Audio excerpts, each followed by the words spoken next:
नमस्ते दोस्तों, स्वागत है आपका हमारे चैनल पे। आज के वीडियो में हम महाभारत पे चर्चा करेंगे। महाभारत में कई रहस्य छुपे हुए हैं, उन्हीं में से हम आज आपके लिए लाए हैं मात्र 7 रहस्य। शर्तिया आप इन्हें पढ़कर चौंक जाएंगे। पहला रहस्य, हर योद्धा किस न किसी का अवतार या था दिव्य पुत्र। भगवान श्री कृष्ण विष्णु के अवतार थे तो बलराम शेषनाग के अंश थे। 8 वसुओं में से एक द्यूत नामक वसु ने ही भीष्म के रूप में जन्म लिया था। देवगुरु बृहस्पति ने ही द्रोणाचार्य के रूप में जन्म लिया था। अश्वत्थामा रुद्र के अंशावतार थे। दुर्योधन कलियुग का तथा उसके 100 भाई पुलस्त्य वंश के राक्षस के अंश थे। सूर्यदेव के पुत्र कर्ण, इंद्र के पुत्र अर्जुन, पवन के पुत्र भीम, धर्मराज के पुत्र युधिष्ठिर और 2 अश्विनी कुमारों नासत्य और दस्त्र के पुत्र नकुल और सहदेव थे। रुद्र के एक गण ने कृपाचार्य के रूप में जन्म लिया। द्वापर युग के अंश से शकुनी, अरिष्टा के पुत्र हंस नामक गंधर्व ने धृतराष्ट्र तथा पांडु के रूप में जन्म लिया। सूर्य के अंश धर्म ही विदुर के नाम से प्रसिद्ध हुए। कुंती और माद्री के रूप में सिद्धि और धृतिका का जन्म हुआ था। मति का जन्म राजा सुबल की पुत्री गांधारी के रूप में हुआ था। राजा भीष्मक की पुत्री रुक्मणी के रूप में लक्ष्मी जी व द्रौपदी के रूप में इंद्राणी उत्पन्न हुई थीं। अभिमन्यु चंद्रमा के पुत्र वर्चा का अंश था। मरुदगण के अंश से सात्यकी, द्रुपद, कृतवर्मा व विराट का जन्म हुआ था। अग्नि के अंश से धृष्टद्युम्न व राक्षस के अंश से शिखंडी का जन्म हुआ था। विश्वदेवगण द्रौपदी के 5 पुत्र प्रतिविद्य, सुतसोम, श्रुतकीर्ति, शतानीक और श्रुतसेव के रूप में पैदा हुए थे। दानवराज विप्रचित्ति जरासंध व हिरण्यकशिपु शिशुपाल का अंश था। कालनेमी दैत्य ने ही कंस का रूप धारण किया था। इंद्र की आज्ञानुसार अप्सराओं के अंश से 16,000 स्त्रियां उत्पन्न हुई थीं। दूसरा रहस्य, विचित्र शक्तियों से संपन्न योद्धा। सहदेव भविष्य में होने वाली हर घटना को पहले से ही जान लेते थे। बर्बरीक दुनिया का सर्वश्रेष्ठ धनुर्धर थे। बर्बरीक के लिए 3 बाण ही काफी थे, जिसके बल पर वे कौरवों और पांडवों की पूरी सेना को समाप्त कर सकते थे। लेकिन श्री कृष्ण युद्ध के पहले ही उसे भी ठिकाने लगा दिया। संजय आज के दृष्टिकोण से वे टेलीपैथिक विद्या में पारंगत थे। कहते हैं कि गीता का उपदेश 2 लोगों ने सुना, एक अर्जुन और दूसरा संजय। गुरु द्रोणाचार्य के पुत्र अश्वत्थामा हर विद्या में पारंगत थे। वे चाहते तो पहले दिन ही युद्ध का अंत कर सकते थे, लेकिन कृष्ण ने ऐसा कभी होने नहीं दिया। कर्ण से यदि कवच कुंडल नहीं हथियाए होते, यदि कर्ण इंद्र द्वारा दिए गए अपने अमोघ अस्त्र का प्रयोग घटोत्कच पर न करते हुए अर्जुन पर करता तो आज भारत का इतिहास और धर्म कुछ और होता। भीम में 1000 हाथियों का बल था। युद्ध में भीम से ज्यादा शक्तिशाली उनका पुत्र घटोत्कच ही था। घटोत्कच का पुत्र बर्बरीक था। माना जाता है कि कद काठी के हिसाब से भीम पुत्र घटोत्कच इतना विशालकाय था कि वह लात मारकर रथ को कई फुट पीछे फेंक देता था और सैनिकों तो वो अपने पैरों तले कुचल देता था। शांतनु गंगा के पुत्र भीष्म का नाम देवव्रत था। उनको इच्छा मृत्यु का वरदान प्राप्त था। दुर्योधन का शरीर वज्र के समान कठोर था, जिसे किसी धनुष या अन्य किसी हथियार से छेदा नहीं जा सकता था, लेकिन उसकी जांघ श्री कृष्ण के छल के कारण प्राकृतिक ही रह गई थी। जरासंध का शरीर 2 फाड़ करने के बाद पुनः जुड़ जाता था। तब श्री कृष्ण ने भीम को इशारों में समझाया कि 2 फाड़ करने के बाद दोनों फाड़ को एक दूसरे की विपरीत दिशा में फेंक दिया जाए। तीसरा रहस्य, महाभारत में न तो कौरवों ने युद्ध लड़ा और न पांडवों ने। आपको यह जानकर आश्चर्य होगा कि महाभारत में न तो कौरवों ने युद्ध लड़ा और न ही पांडवों ने। कौरव उसे कहते हैं जो कुरुवंश का हो। कुरुवंश के अंतिम योद्धा भीष्म ही थे। धृतराष्ट्र के पुत्र कौरव और पांडु के पुत्र पांडव कहलाए, जबकि पांडु का कोई पुत्र नहीं था।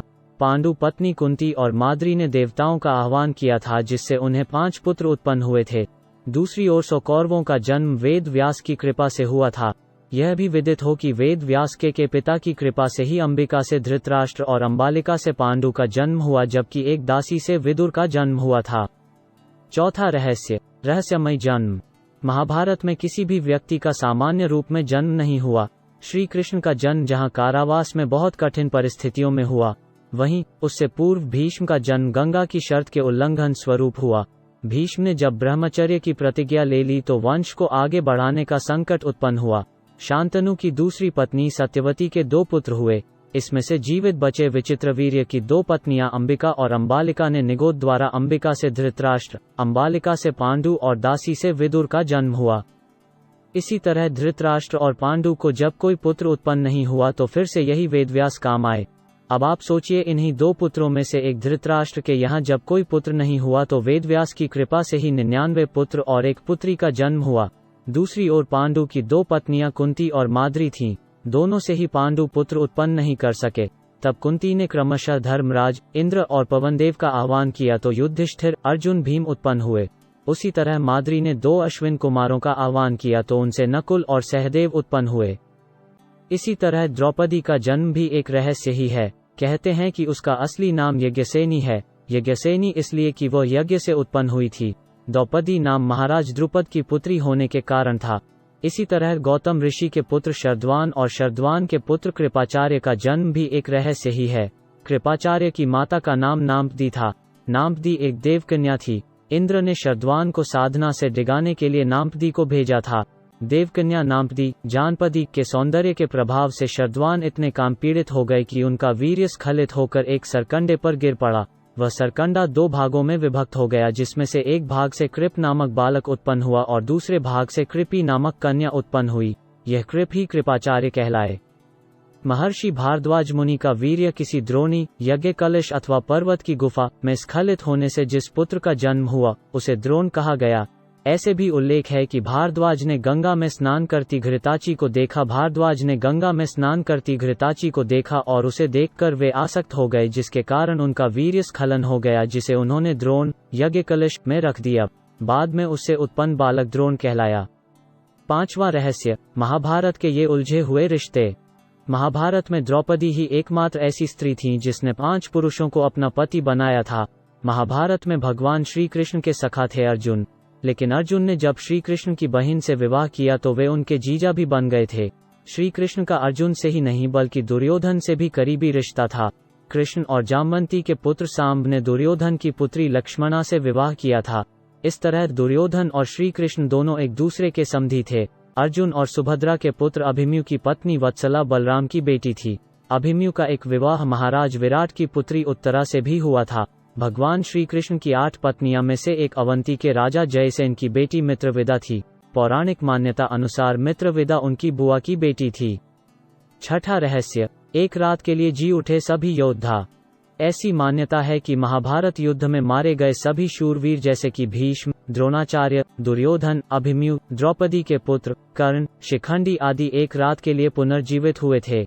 यह घटना महाभारत युद्ध खत्म होने के 15 साल बाद घटित हुई थी। यह उस समय की बात है जब धृतराष्ट्र, कुंती, विदुर, गांधारी और संजय वन में रहते थे। वहां विदुर जी के प्राण त्यागने के बाद धृतराष्ट्र के आश्रम में महर्षि वेदव्यास आए। महर्षि वेदव्यास ने धृतराष्ट्र, गांधारी और कुंती से कहा कि आज मैं तुम्हें अपनी तपस्या का प्रभाव दिखाऊंगा, तुम्हारी जो इच्छा हो वह मांग लो। तब धृतराष्ट्र व गांधारी ने युद्ध में मृत अपने पुत्रों तथा कुंती ने कर्ण को देखने की इच्छा प्रकट की। द्रौपदी आदि ने कहा कि वे भी अपने परिजनों को देखना चाहते हैं। महर्षि वेदव्यास ने कहा कि ऐसा ही होगा। महर्षि वेदव्यास के कहने पर सभी गंगा तट पर एकत्रित हो गए और रात होने का इंतजार करने लगे। रात होने पर महर्षि वेदव्यास ने गंगा नदी में प्रवेश किया और पांडव व कौरव पक्ष के सभी मृत योद्धाओं का आवाहन किया। थोड़ी ही देर में सभी योद्धा प्रकट हो गए। महर्षि वेदव्यास ने धृतराष्ट्र व गांधारी को दिव्य नेत्र प्रदान किए। अपने मृत परिजनों को देख सभी के मन में हर्ष छा गया। सारी रात अपने मृत परिजनों के साथ बिताकर सभी के मन में संतोष हुआ। अपने मृत पुत्र, भाई, पतियों और अन्य संबंधियों से मिलकर सभी का संताप दूर हो गया। इस प्रकार वो अद्भुत रात समाप्त हो गई। 7वां रहस्य, युद्ध के बाद बचे हुए लोगों का क्या हुआ? लाखों लोगों के मारे जाने के बाद लगभग 24,165 कौरव सैनिक लापता हो गए थे, जबकि महाभारत के युद्ध के पश्चात कौरवों की तरफ से 3 और पांडवों की तरफ से 15 यानी कुल 18 योद्धा ही जीवित बचे थे। युधिष्ठिर ने युद्ध के मैदान में ही सभी योद्धाओं का अंतिम क्रियाकर्म करवाया था। महाभारत युद्ध की समाप्ति के बाद कृतवर्मा, कृपाचार्य, युयुत्सु, अश्वत्थामा, युधिष्ठिर, अर्जुन, भीम, नकुल, सहदेव, श्री कृष्ण, सात्यकी आदि जीवित बचे थे। इसके अलावा धृतराष्ट्र, द्रौपदी, गांधारी, विदुर, संजय, बलराम, श्री कृष्ण की पत्नियां आदि भी जीवित थे। युद्ध के बाद शाप के चलते श्री कृष्ण के कुल में भी आपसी युद्ध शुरू हुआ, जिसमें श्री कृष्ण के पुत्र आदि सभी मारे गए। बलराम ने यह देखकर समुद्र के किनारे जाकर समाधि ले ली। श्री कृष्ण को प्रभास क्षेत्र में एक बाहेलिये ने पैर में तीर मार दिया, जिसे कारण बनाकर उन्होंने देह त्याग दी। कृष्ण कुल का एकमात्र पुरुष वृज बचा था। धृतराष्ट्र और गांधारी ने पांडवों के साथ रहते रहते 15 साल गुजार दिए। तब एक दिन भीम ने धृतराष्ट्र व गांधारी के सामने कुछ ऐसी बातें कह दी जिसे सुनकर उनके मन में बहुत शोक हुआ और दोनों वन चले गए। उनके साथ गांधारी, कुंती, विदुर और संजय भी वन में रहकर तप करने लगे। विदुर और संजय इनकी सेवा में लगे रहते और तपस्या किया करते थे। एक दिन युधिष्ठिर के वन में पधारने के बाद विदुर ने देह छोड़कर अपने प्राणों को युधिष्ठिर में समा दिया। फिर एक दूसरे दिन जब धृतराष्ट्र और अन्य गंगा स्नान कर आश्रम आ रहे थे, तभी वन में भयंकर आग लग गई। दुर्बलता के कारण धृतराष्ट्र, गांधारी व कुंती भागने में असमर्थ थे, इसलिए उन्होंने उसी अग्नि में प्राण त्यागने का विचार किया और वहीं एकाग्रचित होकर बैठ गए। इस प्रकार धृतराष्ट्र, गांधारी व कुंती ने अपने प्राणों का त्याग कर दिया। संजय ने यह बात तपस्वियों को बताई और वे स्वयं हिमालय पर तपस्या करने चले गए। धृतराष्ट्र, गांधारी व कुंती की मृत्यु का समाचार जब महल में फैला तो हाहाकार मच गया। तब देवर्षि नारद ने उन्हें धैर्य बंधाया। युधिष्ठिर ने विधि पूर्वक सभी का श्राद्ध कर्म करवाया और दान दक्षिणा देकर उनकी आत्मा की शांति के लिए संस्कार किए। अंत में युधिष्ठिर अपना राजपाट परीक्षित को सौंपकर द्रौपदी सहित अपने चारों भाइयों के साथ सशरीर स्वर्ग चले गए। स्वर्ग के मार्ग में युधिष्ठिर की एकमात्र जीवित बचे, बाकी सभी एक एक करके गिरते गए और मरते गए। अंत में युधिष्ठिर ही जीवित ही स्वर्ग पहुंचे।